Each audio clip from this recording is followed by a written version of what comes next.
Mexican authorities reported that a new flood caused the increase in water levels in the walls of El Pinabete de Sabinas mine, where 10 miners have been trapped for 11 days.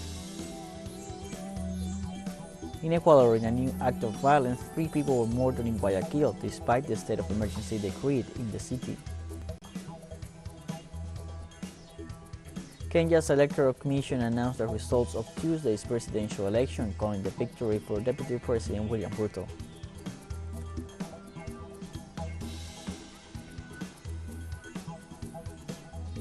Hello, welcome to From the South.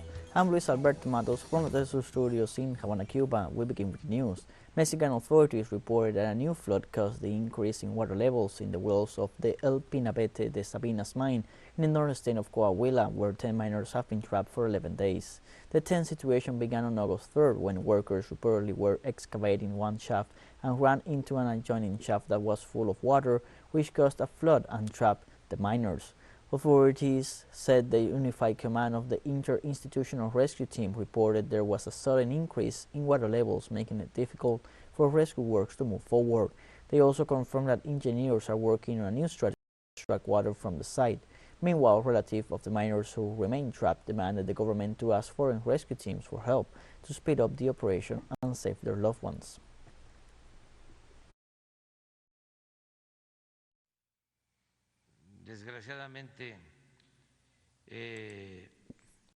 Unfortunately, the mine has further collapsed, especially a water leak from the abandoned neighboring mine, which accumulates more water. And when we were bailing out the water from the coal mine, where the 10 trapped miners are, the water volume increased again. Mexican President Andrés Manuel López Obrador confirmed the reinforcement of the rescue plan for the miners. I have given instructions to reinforce the whole rescue plan. They're pumping around 290 liters per second. We're going to increase the pumping, and the mining engineers are making a proposal to make a kind of barrier from one mine to the other to stop the water. In Ecuador, in a new act of violence, 3 people were murdered in Guayaquil, in spite of the state of emergency in the city. The Ecuadorian Ministry of Interior reported that the incident took place in the Flor de Bastion neighborhood. Evidence points to a hired assassination. Authorities emphasized an investigation is underway to determine criminal responsibility. A similar incident took place over the weekend in the city, where 5 people were killed, 16 injured, and 8 residences were damaged after a car bomb attack.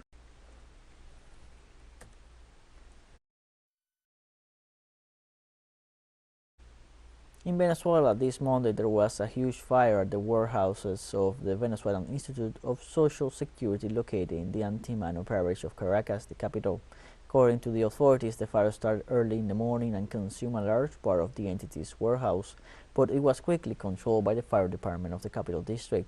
According to Risk Management and Civil Protection Deputy Minister Carlos Pérez Ampueda, at least 50 officials of the National Risk Management System were involved in the effort. No human losses or injuries have been reported, except for yet undetermined material damage. The authorities say that they have already started an investigation and they are not ruling out the possibility of a sabotage.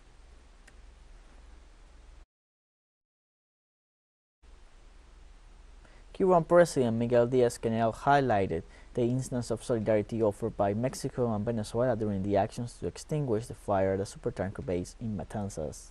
Through his Twitter account, the Cuban president highlighted the heroism and brotherhood of the Mexicans and Venezuelans for their prompt response to the request for international assistance issued by Havana to deal with the huge fire that struck the industrial zone of the western province of Matanzas. In this sense, Díaz-Canel pointed out that these nations will always have the gratitude, recognition, and affection of Cuba.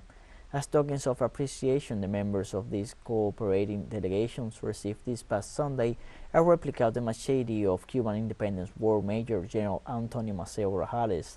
They were also decorated with the Medal of Friendship granted by the State Council of the Republic of Cuba, following a request by the Cuban Institute of Friendship with the Peoples.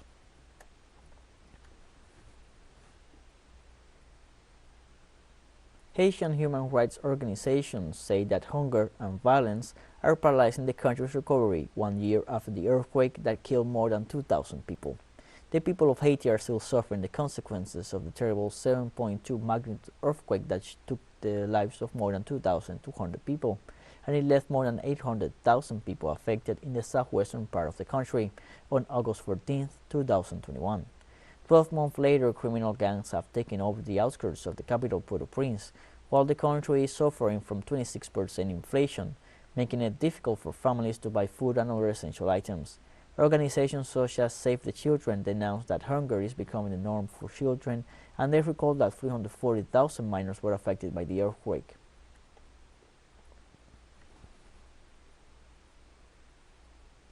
On Monday, Barbados Prime Minister Mia Mottley announced a cap on gas at 4.48 Barbados dollar per liter and diesel at 4.03 Barbados dollar per liter starting this Friday. Look, we need to create an area of predictability that will allow people to plan out their affairs, and that we will place a cap not just on the VAT that we will receive and the pricing of that linked to the $80 a barrel, but we will now place a cap on the price of gasoline and the price of diesel at the pump, and that we will hold to that higher price until the 31st of January. To be very precise, if the prices fall below that cap, all of those reductions will be passed through to the consumer. If the prices go above that cap, the government will hold the line and keep the cap in place, but recognize that periodically we are then going to have to make whole the Barbados National Oil Company. We'll take a short break now. Join us again after this. Look, we need to create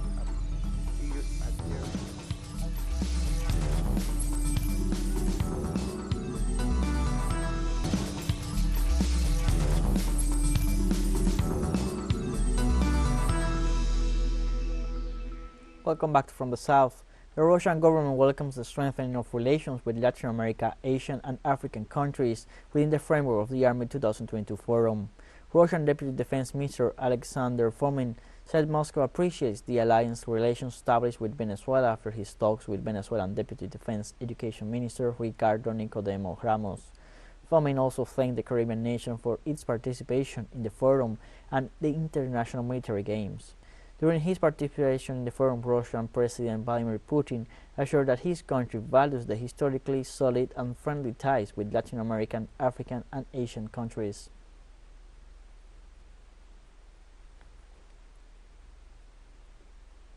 The Russian president announced that he is ready to offer his allies and partners the most modern and reliable weapons available.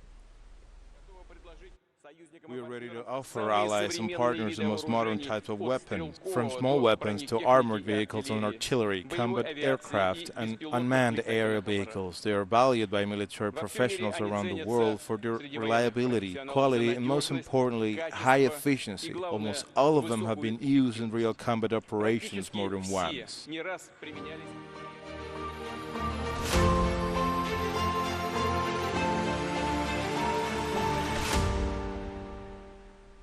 The Russian Defense Ministry reported that it had eliminated more than 100 foreign mercenaries and wounded 50 after an attack by a high-precision missile in the Kharkiv region of eastern Ukraine. Chief spokesperson for the Ministry of Defense, Igor Konashenkov, stated that the Russian airspace forces also used high-precision weapons to destroy a temporary settlement of these mercenaries near the town of Solotiv in the Kharkiv region. Additionally, in southern Ukraine, Russian aircraft attacked positions of the 63rd Motorized Brigade of the Ukrainian Army in the towns of Biloglivka and Lozove in the Kherson region, causing more than 160 casualties.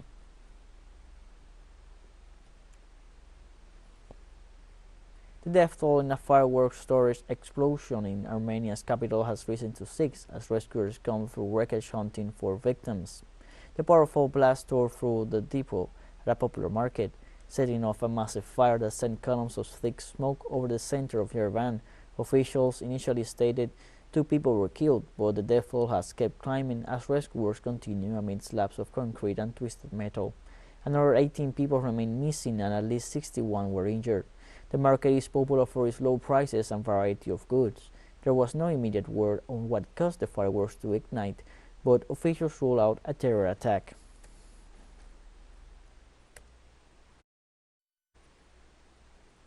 On Monday, South Korea's President Yoon Suk-yeol offered economic aid to North Korea if it abandons its nuclear weapons program. The proposal was made during the celebration of the 77th anniversary of the liberation of Korea from Japanese occupation. The South Korean president spoke of a plan to help North Korea economically if that country were to take steps towards denuclearization, which he considers essential to ensure peace in the peninsula. Yoon also sent a conciliatory message to Japan and said he would like to improve ties with Japan to confront common threats.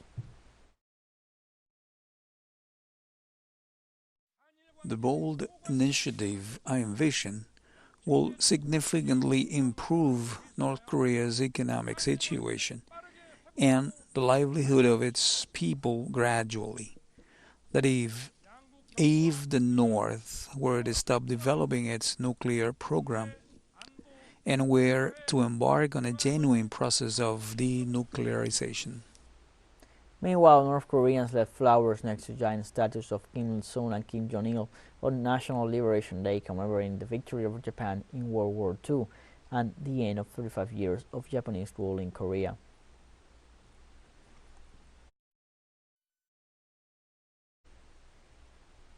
Japanese Prime Minister Fumio Kishida renewed Japan's no-war pledge during a ceremony commemorating the 77th anniversary of its defeat in World War II. In his first speech as Prime Minister since taking office in October, Kishida said Japan will maintain its determination never to repeat the tragedy of war.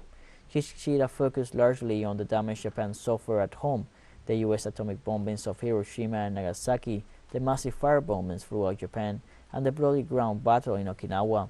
However, Kishida made no mention of Japanese aggression in Asia in the first half of the 20th century or the casualties in the region, an omission whose precedent was set by the assassinated former leader Shinzo Abe.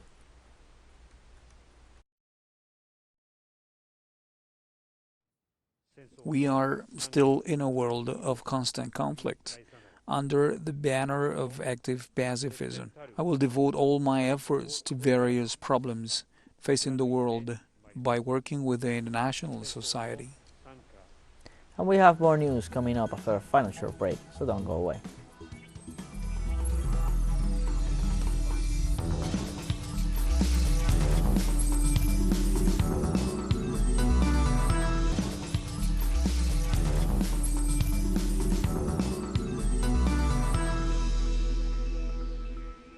Welcome back from the South.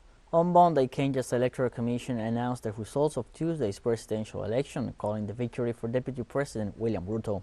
The two front-runners, Raila Odinga and William Ruto, have been neck-to-neck in the media and official counts.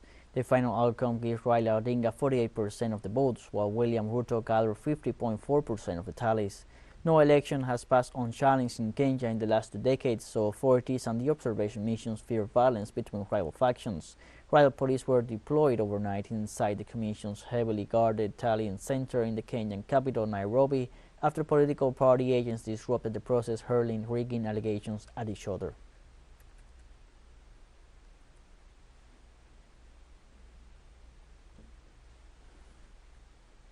President-elect William Ruto promised to work with all elected leaders to take Kenya to the next after the official presidential results have been announced.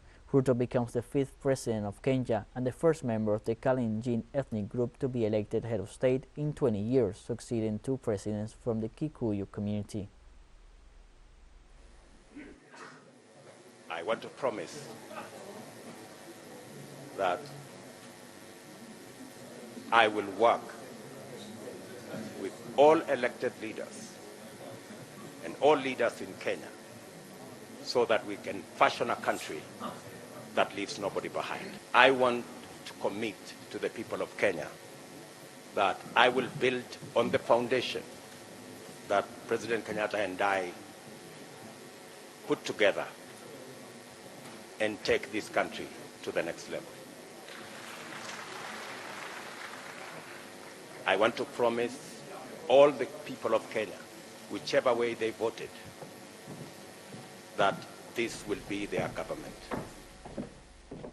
Syrian security forces reported the death of a leader of the Daesh terrorist organization during a special operation in Dera province. According to local authorities, the slain terrorist Abu Omar al-Jababi was responsible for the Islamic military wing in the Yarmouk Basin region and was in charge of training camps. Damascus special forces added that al-Jababi had ties with intelligence services of a yet unknown Arab country and described the operation as a successful one that is part of significant progress in the war against terrorism.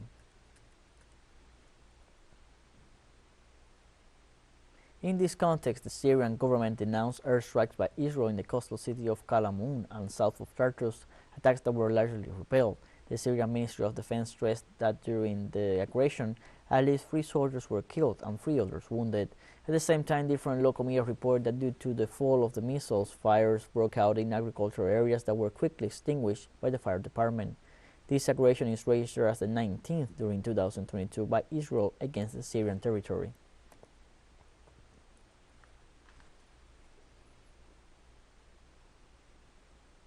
Shop owners in Afghanistan say that it's getting harder and harder to do business in the country, with a big sum of the national assets being frozen by the United States. After the Taliban takeover in August 2021, the U.S. blocked $7 billion in the Afghan Central Bank's foreign exchange reserves stored at the Federal Reserve Bank of New York. Another $2 billion were frozen by the United Kingdom, Germany, the United Arab Emirates, and some other countries.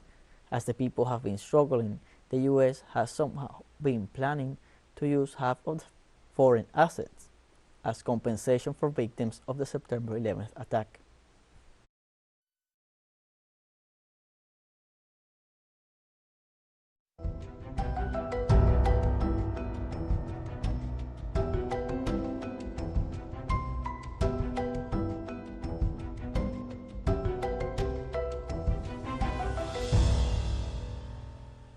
In Sudan, flooding caused by seasonal Toleration rain has killed more than 50 people and flooded more than 8,170 homes since the start of the rainy season.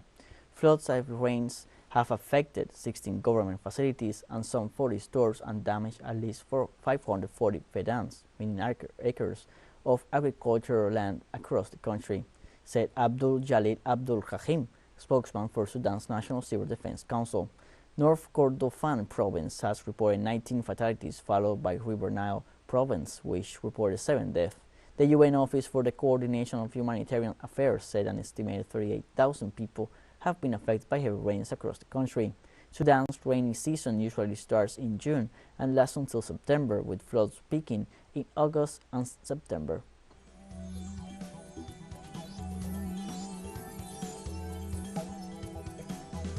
And like this, we have come to the end of this news program. You can find these and many other stories on our website at telesurenglish.net.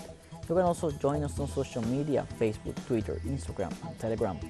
For TeleSUR English, I'm Luis Alberto Matos. Thank you for watching.